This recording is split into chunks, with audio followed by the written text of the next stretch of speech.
This is a reading of headlines from Haiti Liberté, volume number 1.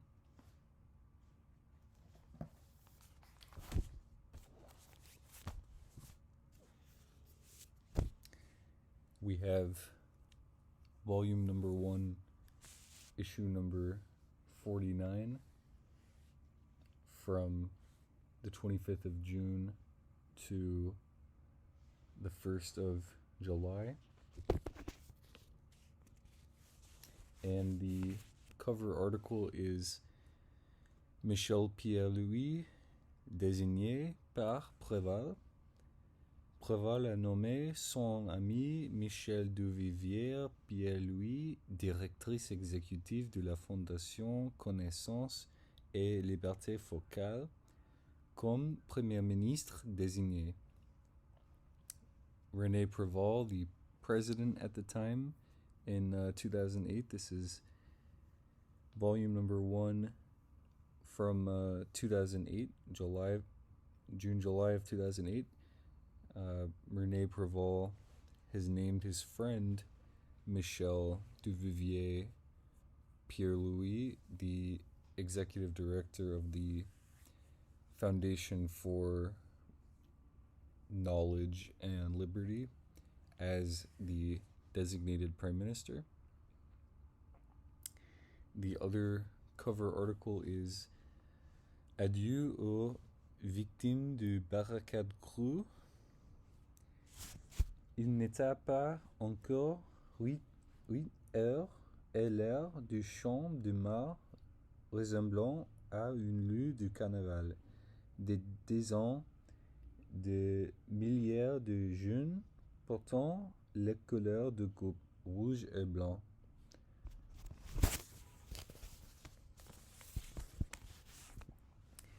The article headline on the back in the arts and culture section, Art et Culture, une soirée en hommage à Jean-Claude Charles by Jackson Rateau.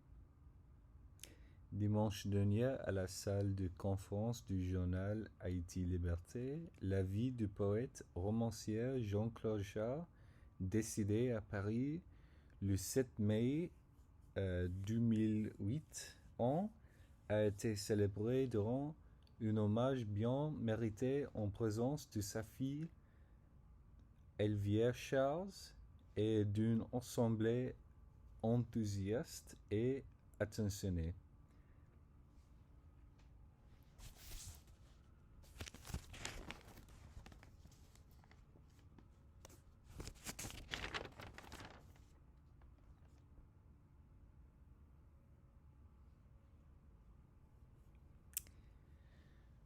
An article from the In the Diaspora section, dans la diaspora, from New York par Kim Ives.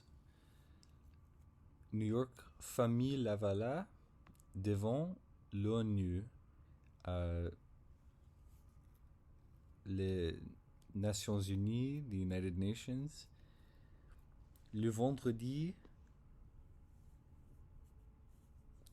13 juin, quelques dizaines de partisans du parti Famille Lavalas, chapitre de New York, avaient fait une picket line, devant le siège des Nations Unies pour revendiquer que les conditions soient créées afin que l'ancien président Jean-Bertrand Aristide puisse revenir en Haïti de l'exil en Afrique du Sud.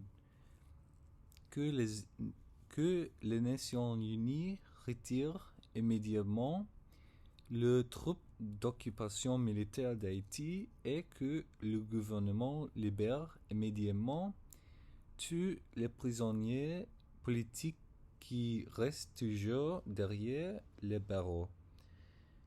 Alina Sixto, une leader de longue date du chapitre du parti à New York a voyagé de son domicile en Floride pour participer à cette activité.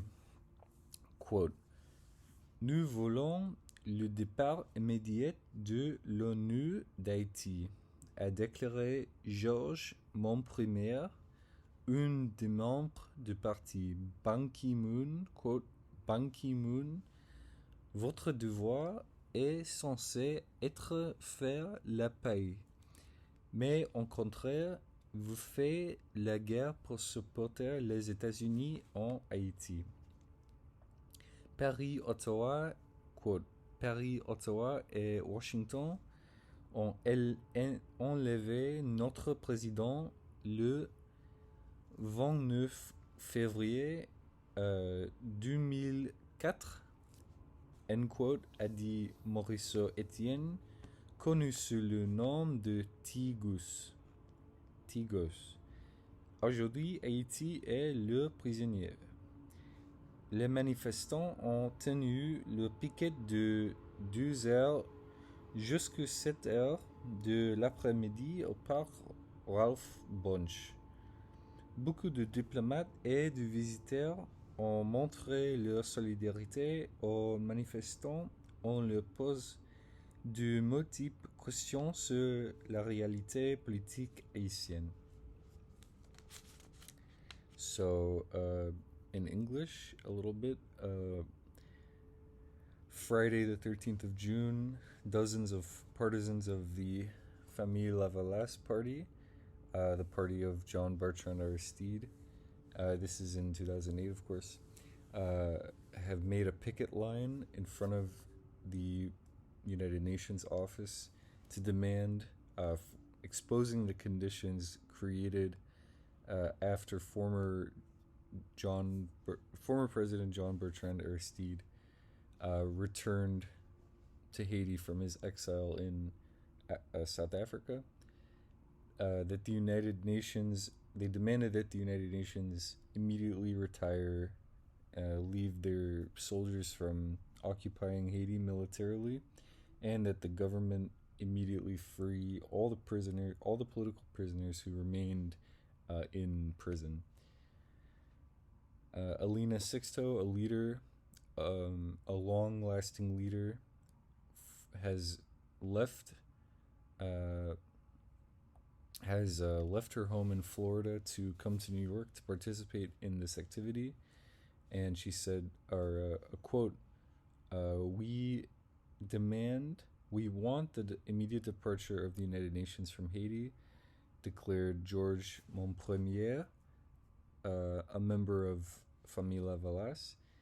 Ban Ki-moon, then the Secretary General of the UN, your work is to make peace, but on the contrary, you are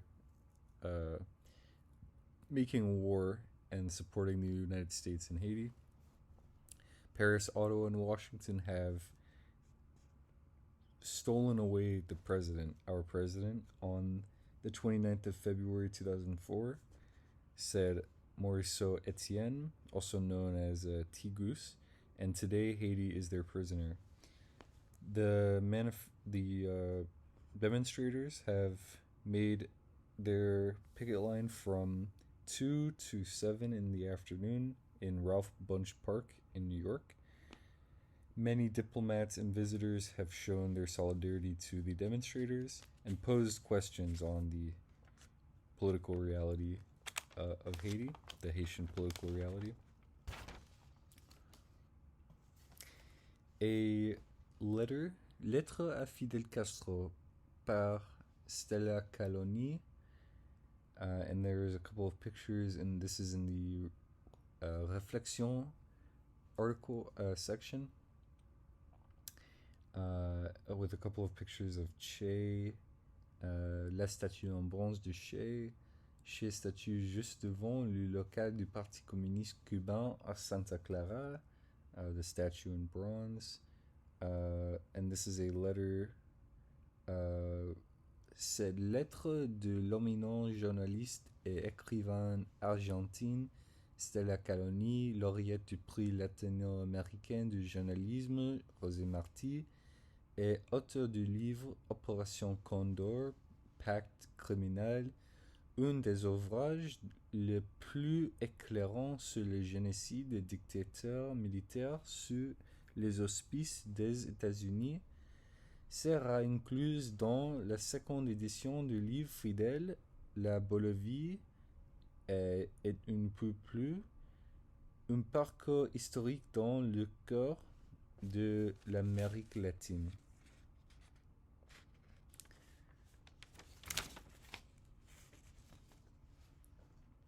An article, the Centerfold article by Eric Toussaint, traite caractéristiques des expériences en cours au Venezuela, en Équateur et en Bolivie. And then there's pictures, a couple of pictures I'll read the description of. Pictures of protests taking place in Venezuela, Bolivia, and Ecuador. Les grandes mobilisations populaires sont un facteur décisif dans l'existence et la survie des gouvernements au Venezuela, en Bolivie et en Équateur. There's a picture of three leaders together, the three Hugo Chavez, Rafael Correa, and Evo Morales of Venezuela, Ecuador, and Bolivia, respectively. Le président Chavez du Venezuela, Correa de l'Équateur et Morales de la Bolivie ont pris des mesures pour renforcer le secteur public et obtenir un contrôle des ressources naturelles. And there's a picture of the three right-wing leaders,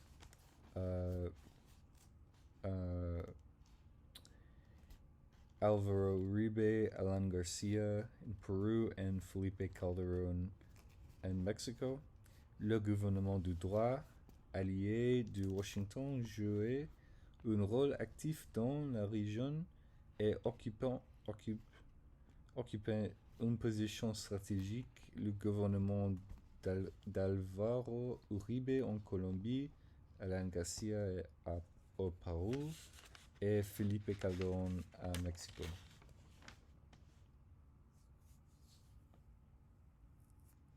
The article for This Week in Haiti, the English section, is Préval nominates Michel Pierre-Louis for Prime Minister by Yves Pierre-Louis and Kim Ives. Michel Duvivier Pierre-Louis, the Prime Minister nominee at the funeral of, this is the picture of Michel Pierre-Louis in front of many microphones and recording and journalists. Picture courtesy of Crowing Rooster Arts. The Prime Minister nominee at the funeral of journalist Jean Dominique, which he organized in April 2000.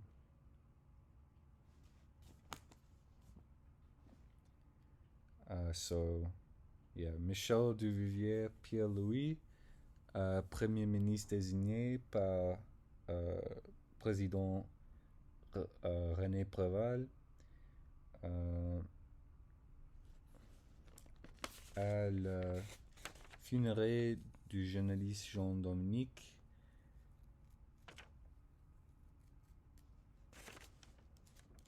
en avril 2001, organisé par elle. Article in the and there's another article, rights groups say US and IDB obstructed vital water projects. Lack of access to clean water in Haiti has devastating health consequences and constitutes a clear violation of Haitians' right to water according to both domestic and international legal obligations, claims a new report released June 23rd by the Center for Human Rights and Global Justice, CHRGJ, Partners in Health, PIH, the Robert F. Kennedy Memorial Center, RFK Center, and Zalmi La Santé.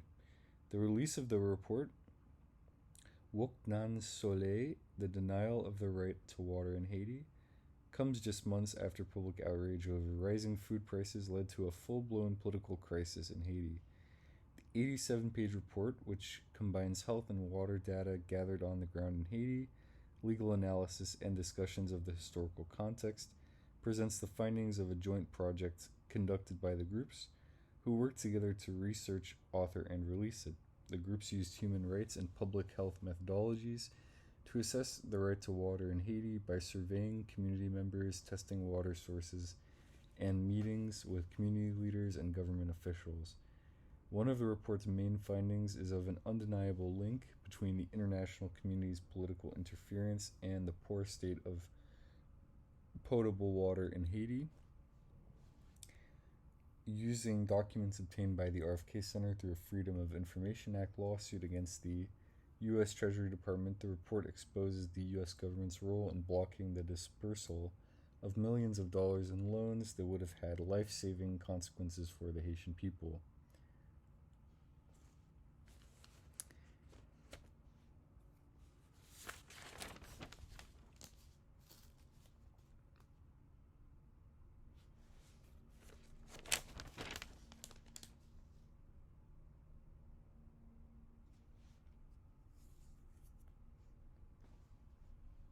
There's an article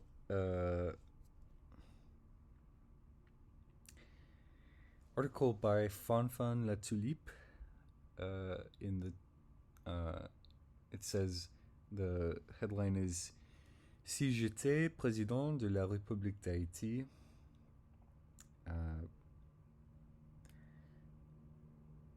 there is a quote from Ramsey Clark. Ramsey Clark, and on the embargo against Cuba, Ramsey Clark et l'embargo contre Cuba.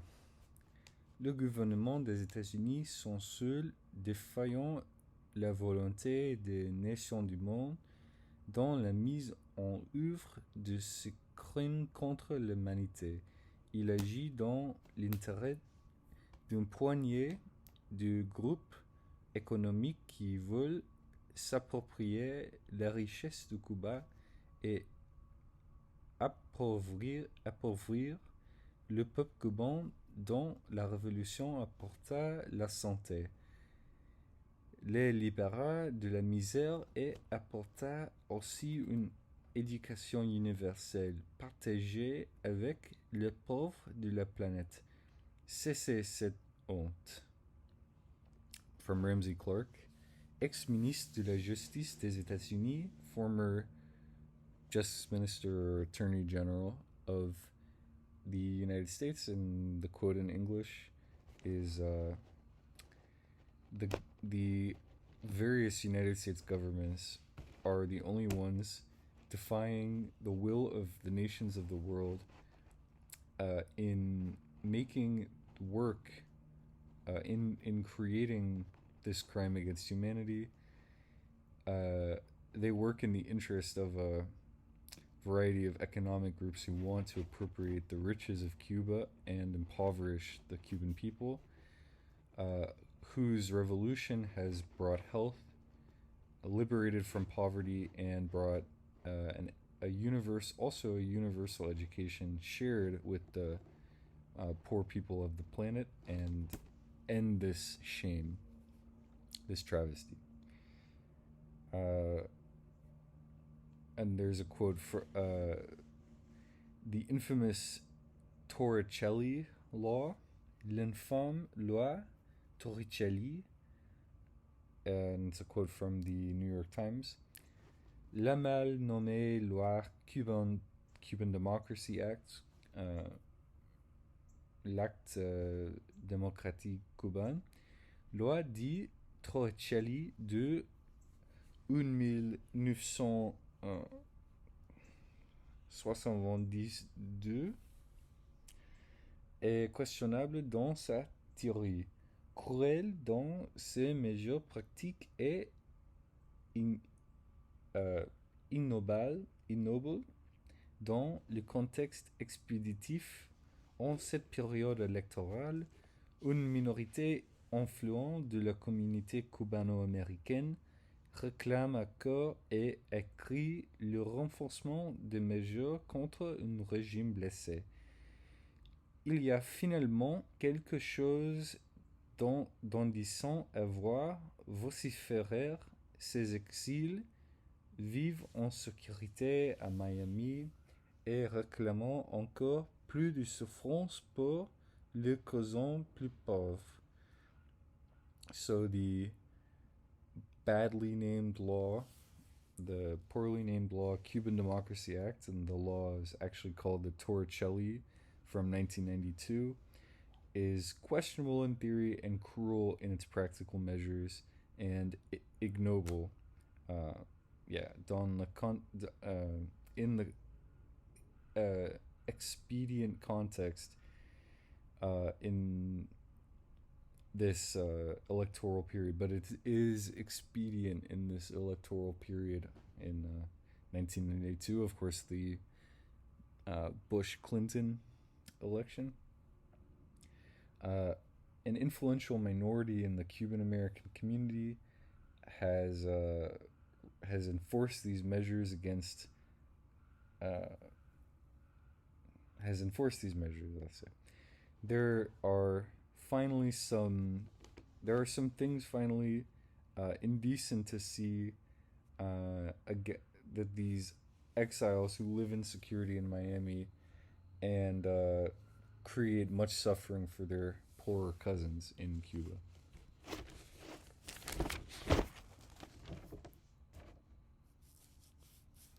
The editorial article for this week, we'll read the editorial article for the week.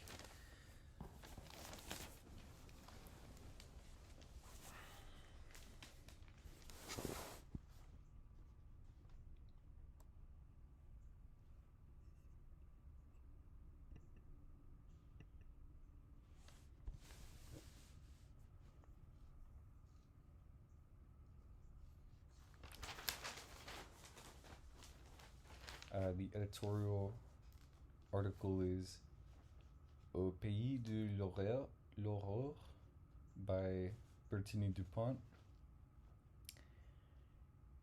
Quelle est le son du mot pompière? Dans tout le pays du monde, le mot sapeur-pompier désigne un corps organisé pour combattre les incendies et autres sinistres. Ce mot semble-t-il avoir en Haïti une autre signification. On se le demande car en plusieurs occasions, le peuple haïtien s'est trouvé dans une situation désastreuse où il avait besoin d'être secouru par les pompiers haïtiens et à leur grand étonnement, ces derniers ont toujours failli aux appels désespérés de la population. And at travers Haiti, the couple of the headlines, there's a picture of the Senator Rudolph Bolos, who is part of the Bolos family. L'ex-sénateur Rudolph Bolos récidive.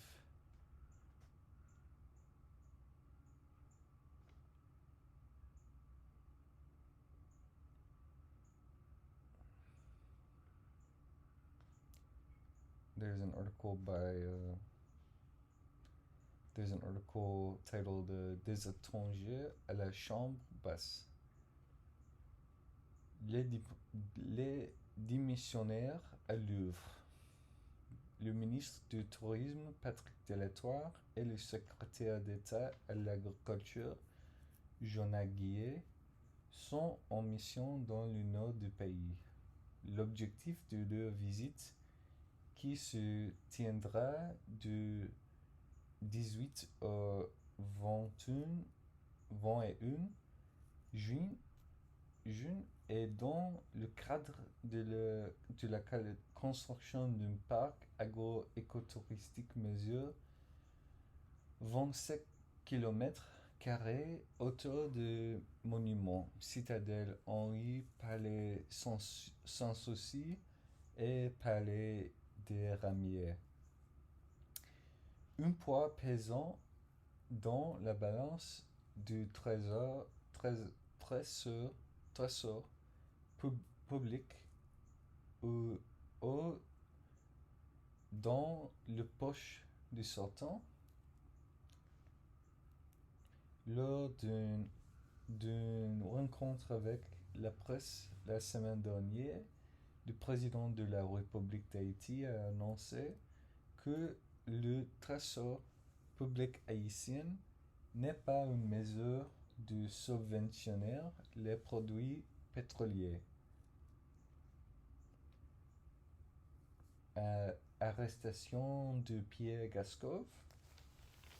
Un certain Pierre Gaskov, âgé de 30 ans d'année, a été arrêté au cours d'une opération menée par la PNH, Police nationale haïtienne, à un des bureaux de l'EDH